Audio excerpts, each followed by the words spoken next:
آج آپ امریکہ میں دیکھ لیں, دنیا کا سب سے امیر ملک, وہاں دیکھیں نیو یارک میں کیا ہوا.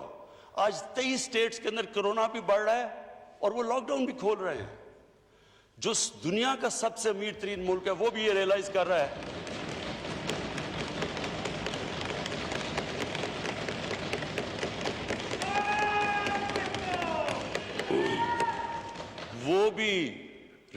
کر رہا ہے کہ دنیا کی سب سے طاقتور اکانومی بھی جب آپ ایک اکانومی کو بند کرتے ہیں وہ بھی برداشت نہیں کر سکتی اس کے اثرات. تو ہم وہ تھے جنہوں نے سب سے پہلے بات سمارٹ لاک ڈاؤن کی کہ سارا 22 کروڑ لوگوں کو بند نہ کرو, smart lockdown, hot spots دیکھو. یہ ساری ہماری NCOC کا کمال ہے کہ وہ انہوں نے پوری اسٹڈی کر کے اپنے ملک کی کنڈیشنز میں جس طرح ہم چلے ہیں. اب تک اللہ کا کرم ہوا ہے ہمارے ملک پہ کہ آپ ہماری آبادی دیکھیں اور جس طرح ہم اس میں سے نیویگیٹ کر کے نکلے ہیں, ابھی تک اللہ کا بڑا کرم ہے. لیکن جو اگلا فیز ہے اسپیکر صاحب, یہ مشکل فیز ہے. یہ مشکل اس لیے ہے کہ ہم پوری کوشش کر رہے ہیں کہ عوام کو سمجھ آئے کہ SOPs کو فالو کرنا کیوں ضروری ہے. جو آپ جو بھی ایک فیکٹری کھولتے ہیں, ٹرانسپورٹ کرتے ہیں, جو بھی آپ اپنی کاروبار کی آپ ایکٹیویٹی جب کھولتے ہیں, اور وہ ہمارے لیے ضروری ہے کہ ہم نے روزگار دینا ہے لوگوں کو, وہ اس لیے ضروری ہے فالو کرنا کہ جب کلسٹرز ہوتے ہیں ہمیں پتہ ہے یہ بیماری پھیل جاتی ہے, تیزی سے پھیلتی ہے. اور ہمیں یہ بھی پتہ ہے کہ اگر یہ احتیاط نہ کی گئی تو ہمارے ہاسپٹلس پہ پریشر پڑ گیا ہے, اور اگر احتیاط نہ کی تو مزید اور پڑنے والا ہے. اس لیے یہ ساری اس اسمبلی سے جو بھی عوام دیکھ رہی ہے, جو بھی ہم سب یہاں بیٹھے ہیں, یہ ہم سب کے اوپر لازم ہے کہ ہم یہ اپنی طور پہ پبلک میں لوگوں کو ریئلائز کریں کہ کتنا ضروری ہے ہمیں بچانا اپنے بوڑھوں کو, اپنے بیمار لوگوں کو, بلڈ پریشر کے لوگوں کو, جن کو ڈائبٹیز ہے. اصل میں تو جو سمارٹ لاک ڈاؤن کا مطلب یہ ہے کہ ان کو پروٹیکٹ کیا جائے. ہمیں پتہ ہے کہ عام لوگ ہمارے ماشاءاللہ ہمارے بھی یہاں بیٹھے ہیں جو لوگ ریکور کر بیٹھے ہیں اس سے, لیکن ہمیں یہ پتہ ہے کہ جن کے اندر کوئی بھی ویکنس ہو, یہ ایک ایسی بیماری ہے جو کہ ان کی جانیں خطرے میں ڈال دیتی ہے. تو اس لیے میں آج میں یہ بھی جو رشتہ دار ہیں, جن لوگوں کے آج آلموسٹ 4000 لوگ ہمارے اموات ہو چکی ہیں اس سے, ہم ان کے لیے دعا بھی کرتے ہیں, ہم افسوس کرتے ہیں, ان کے لیے دعا کرتے ہیں جو کہ اس بیماری کی وجہ سے گئے ہیں ملک دنیا سے. لیکن یہ جو اگلا سٹیپ ہے یہ کرٹیکل اس لیے ہے کہ ہمارے پاس اب 2 راستے ہیں. اگر ہم احتیاط کر گئے تو انشاءاللہ جو ہماری فیسلٹیز ہیں وہ اتنی ہیں کہ ہمارا جو ہیلتھ سسٹم ہے وہ کوپ کر جائے گا. لیکن اگر ہم نے بے احتیاطی کی, اور مجھے افسوس سے کہنا پڑتا ہے ہم ہر روز رپورٹ آتی ہے اب ہمیں NCOC میں کہ کون سے صوبے میں, کون سے شہر میں, کون سے ایریاز کے اندر احتیاط کی جا رہی ہے اور کتنی کی جا رہی ہے, کتنی نہیں کی جا رہی. تو اس کے اوپر ایک تو ہم اپنی یہ والنٹیئر فورس ہے, ٹائیگر فورس, ان سب کو ہم نے لگا دیا ہے کیونکہ ایڈمنسٹریشن کے اوپر آگے بہت پریشر ہے, وہ تھک چکے ہیں, تو ان کو لگا دیا ہے SOPs کے اوپر. لیکن یہ ہم انفورس بھی کریں گے, اوپر سے ہمارے جو NCOC میں ہاٹ سپاٹس دیکھ رہے ہیں سلیکٹیو ایریاز کو بند بھی کریں گے. لیکن میں آج یہ کہہ دوں کہ یہ اگر مہینہ ہم احتیاط سے گزار بیٹھے تو ہم انشاءاللہ اس کے برے اثرات سے بچ سکتے ہیں. ایک اور بات ہوئی جی کہ کورونا کے پیچھے ہم چھپ رہے ہیں اور اپنی جو ہماری کمزوریاں وہ چھپا رہے ہیں کورونا کے پیچھے. میں اسپیکر صاحب صرف فگر دینا چاہتا ہوں, آج ہی آئیے وہ فگر. آج IMF نے آج ان کی آفیشلی انہوں نے ان کی فگر نکلی ہے. دنیا کی اکانومی کو $12 ٹریلین کا نقصان ہو چکا ہے, اور جو انڈیویجول اکانومیز ہیں